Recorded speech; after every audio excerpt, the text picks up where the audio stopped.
حضرت جبرائیل علیہ السلام کی بددعا۔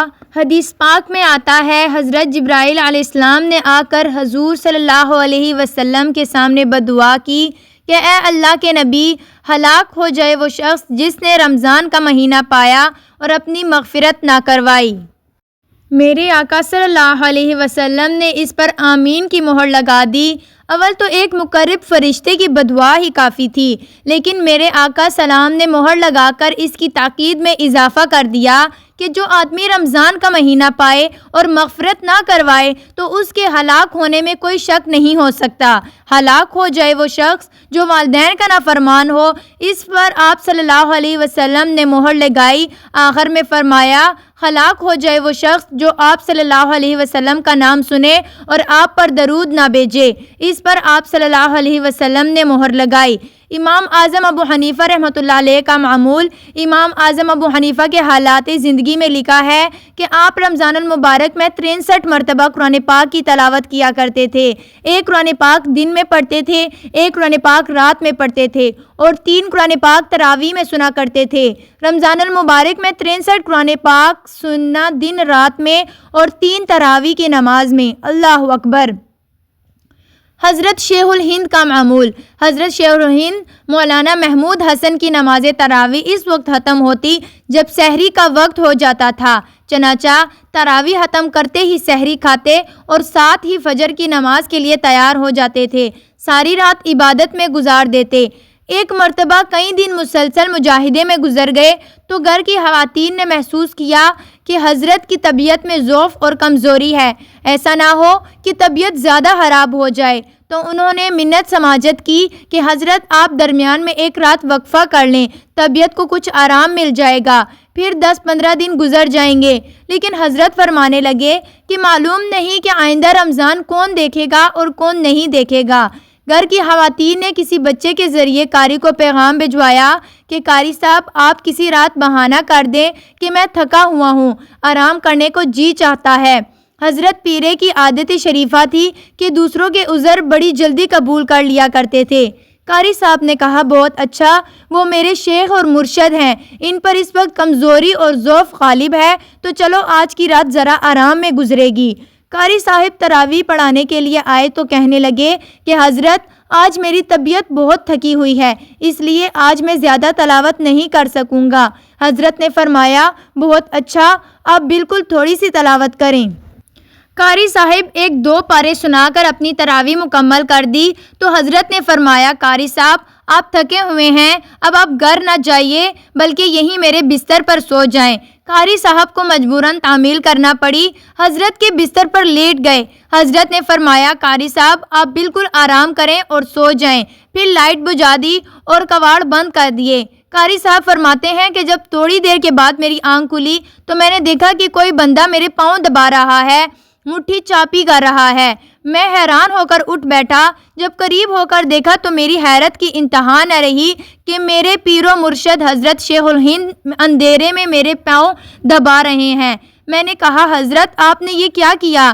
فرمانے لگے کہ قاری صاحب آپ نے خود ہی تو کہا تھا کہ میں تھکا ہوا ہوں، تو میں نے سوچا کہ چلو میں آپ کے پاؤں دبا دیتا ہوں، آپ کو کچھ آرام مل جائے گا۔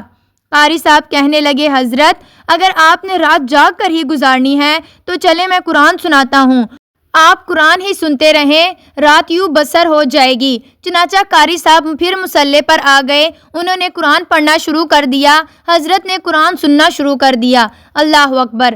حضرت رائے پوری کا معمول۔ حضرت رائے پوری کے معمولات میں لکھا ہے کہ جب 29 شعبان کا دن ہوتا تھا تو اپنے مریدین اور متوسلین کو جمع فرما لیتے اور سب کو مل لیتے اور فرماتے کہ بھائی اگر زندگی رہی تو اب رمضان المبارک کے بعد ملاقات ہوگی، اور اپنے ایک خادم کو بلاتے اور اسے ایک بوری دے دیتے اور فرماتے کہ رمضان المبارک میں جتنے خطوط آئیں وہ سب اس بوری میں ڈال دینا، زندگی رہی تو رمضان کے بعد ان کو کھول کر پڑھیں گے، رمضان المبارک میں ڈاک نہیں دیکھا کرتے۔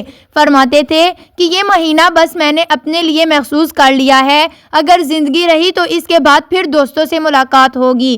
آپ کے ہاں پورا رمضان المبارک اعتکاف کی حالت میں گزارنے کا معمول تھا۔ 29 شعبان کے دن جو شخص آپ کی مسجد میں بستر لے جاتا، اس کو مسجد میں بستر لگانے کی جگہ نہیں ملا کرتی تھی، دور دراز سے لوگ رمضان المبارک کا مہینہ وہاں گزارنے کے لیے آتے تھے اور پورا رمضان المبارک عبادت اور یاد الہی میں گزار دیا کرتے تھے۔ اللہ تعالیٰ کی رحمت بہانے ڈھونڈتی ہے۔ مدینہ طیبہ کے قریب ایک قبیلہ بنی کلب نامی رہتا تھا جو بھیڑ بکریاں پالنے میں بڑا مشہور تھا۔ اس قبیلے کے ایک گھر والوں کے پاس کئی 100,000 بھیڑیں بکریاں ہوتی تھیں۔ حدیث پاک کا مفہوم ہے کہ رسول اللہ کی ہم نے اس قبیلے کا نام لے کر کہا کہ رمضان المبارک کی ایک رات میں اللہ تعالیٰ اس قبیلے کی بھیڑیں اور بکریوں کے بالوں کے برابر جہنمی جہنم سے بری فرما دیتے ہیں۔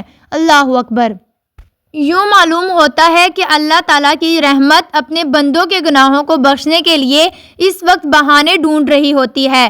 حضرت مولانا محمد زکریا کا معمول۔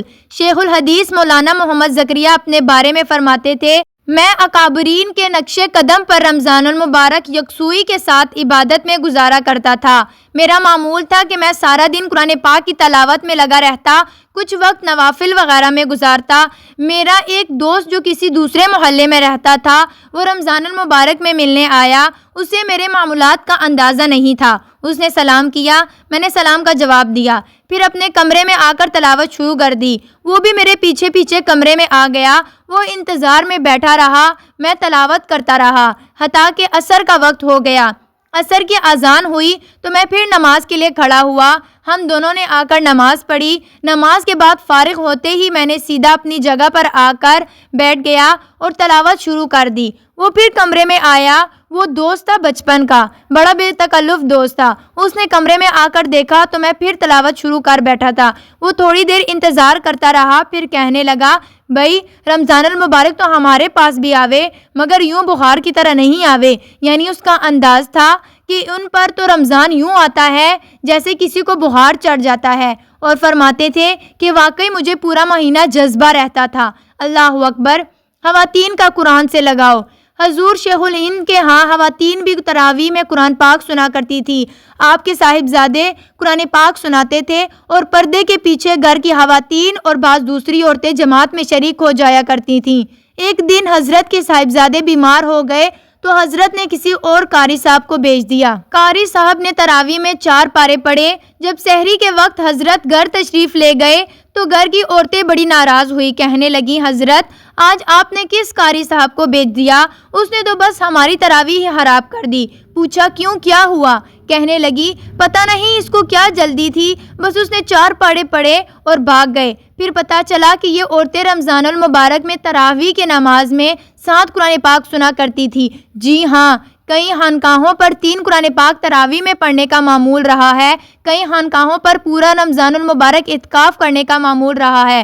ہمارے سلف الصالحین یوں مجاہدہ کیا کرتے تھے، یہ رمضان المبارک کمانے کا مہینہ ہے، اپنے جسم کو تھکانے کا مہینہ ہے۔ اللہ کو راضی کرنے کا طریقہ۔ سلف الصالحین اللہ تعالیٰ کو راضی کرنے کے لیے یوں عبادت کیا کرتے تھے جیسے کوئی کسی روٹھے ہوئے کو مناتا ہے۔ سبحان اللہ، روٹھے ہوئے رب کو مناتے تھے۔ اگر کوئی غلام بھاگ جائے اور پھر پکڑا جائے تو وہ اپنے مالک کے سامنے آتا ہے تو کیا کرتا ہے؟ وہ اپنے مالک کے سامنے آ کر ہاتھ جوڑ دیتا ہے، اپنے مالک کے پاؤں پکڑ لیتا ہے اور کہتا ہے، میرے مالک آپ درگزر کر دیں، آئندہ میں احتیاط کروں گا۔ میرے دوستو، رمضان المبارک میں ہم اللہ رب العزت کے سامنے اسی طرح اپنے ہاتھ جوڑ دیں، سر مسجود ہو جائیں اور عرض کریں کہ اے اللہ، ہم نادم ہیں، شرمندہ ہیں، جو کوتاہیاں اب تک کر بیٹھے ہیں ان کو تو معاف کر دے۔ آئندہ زندگی ہمیں تقویٰ اور پرہیزگاری کے ساتھ گزارنے کی کوشش کریں گے انشاءاللہ۔ امید کرتی ہوں معلومات سے بھرپور ویڈیو آپ کو بہت پسند آئی ہوگی۔ مزید معلومات کے لیے ہمارے چینل کو ضرور سبسکرائب کریں، کمنٹ باکس میں سبحان اللہ ٹائپ کر دیں۔